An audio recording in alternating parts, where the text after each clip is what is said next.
Meditações no Evangelho de João. João capítulo 14, do versículo 21 ao versículo 26.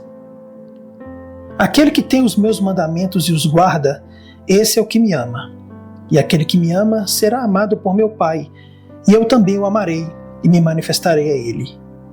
Disse-lhe Judas, não o Iscariotes: De onde procede, Senhor, que estás para manifestar-te a nós e não ao mundo?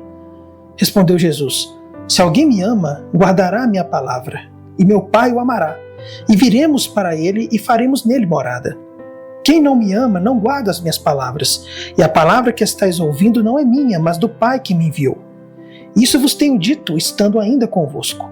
Mas o Consolador, o Espírito Santo, a quem o Pai enviará em meu nome, esse vos ensinará todas as coisas e vos fará lembrar de tudo o que vos tenho dito. Aprendemos nesses versículos que guardar os mandamentos de Cristo é a melhor prova de amor a Ele. Esta é uma lição de imensa importância e que precisa ser constantemente lembrada aos cristãos. Não é o falar sobre religião, ainda que se fale com eloquência e habilidade, que prova que alguém é um cristão, mas sim fazer constantemente a vontade de Cristo e andar em seus caminhos, que prova que somos verdadeiros crentes. Boas emoções e bons desejos são inúteis se não forem acompanhados de ação. Na verdade, eles podem até se tornar prejudiciais à alma, gerando insensibilidade da consciência e produzindo um dano real. Impressões passivas que não conduzem à ação, aos poucos entorpecem e paralisam o coração. Viver e agir são as únicas evidências reais da graça. Onde o Espírito Santo habita, ali haverá uma vida santa. Uma vigilância zelosa sobre temperamentos, palavras e atos, e um esforço constante para viver segundo a regra do Sermão do Monte é a melhor prova de que amamos a Jesus Cristo. É claro que máximas como estas não devem ser distorcidas nem mal compreendidas. Não devemos supor, nem por um momento, que guardar os mandamentos de Cristo possa nos salvar. Nossas melhores obras estão cheias de imperfeição. Mesmo fazendo tudo o que podemos fazer, ainda seremos servos inúteis e frágeis. O apóstolo Paulo deixou claro em sua carta aos Efésios que pela graça sois salvos por meio da fé. E isso não vem de vós, é dom de Deus, não de obras. Isso está na carta de Paulo aos Efésios, no capítulo 2, no versículo 8. Contudo, ao crermos na salvação pela graça, não devemos esquecer de outra verdade. A fé no sangue de Cristo, ela deve sempre ser acompanhada de obediência amorosa à vontade de Cristo. O que o mestre uniu, o discípulo não deve separar. Portanto, se dizemos que amamos a Cristo, então que demonstremos isso por meio de nossa vida. Quando o apóstolo Pedro disse a Jesus Cristo: Senhor, tu sabes que eu te amo? Jesus deu a Pedro a seguinte ordem: apacenta as minhas ovelhas. Isso significava: faça algo, seja útil, seja o meu exemplo.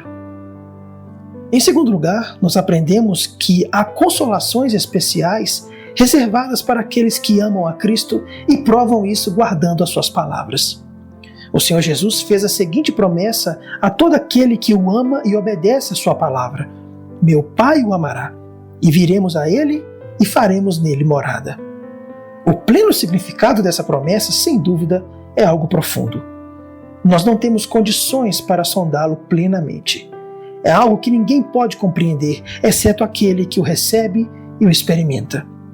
Mas não devemos hesitar em crer que uma santidade notável traz consigo consolações também notáveis. Ninguém desfruta de sua fé quanto o homem que, como Enoque e Abraão, anda intimamente com Deus. Há mais céu na terra a ser desfrutado do que a maioria dos cristãos imaginam.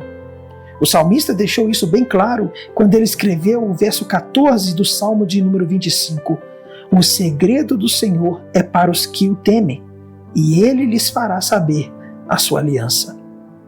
João também escreveu isso em Apocalipse, capítulo 3, versículo 20. Eis que estou à porta e bato.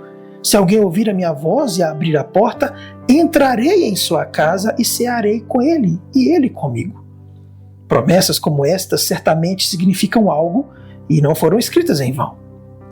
Agora, se é assim, Por que tantos crentes professos têm tão pouca alegria em sua religião? Por que tantos conhecem tão pouco da alegria e da paz na fé e caminham para o céu tristes e abatidos? A resposta é dolorosa, mas ela deve ser dada. Isso acontece porque poucos crentes se dedicam como deveriam a obedecer estritamente às palavras e mandamentos práticos de Cristo. Há um excesso de obediência frouxa e descuidada.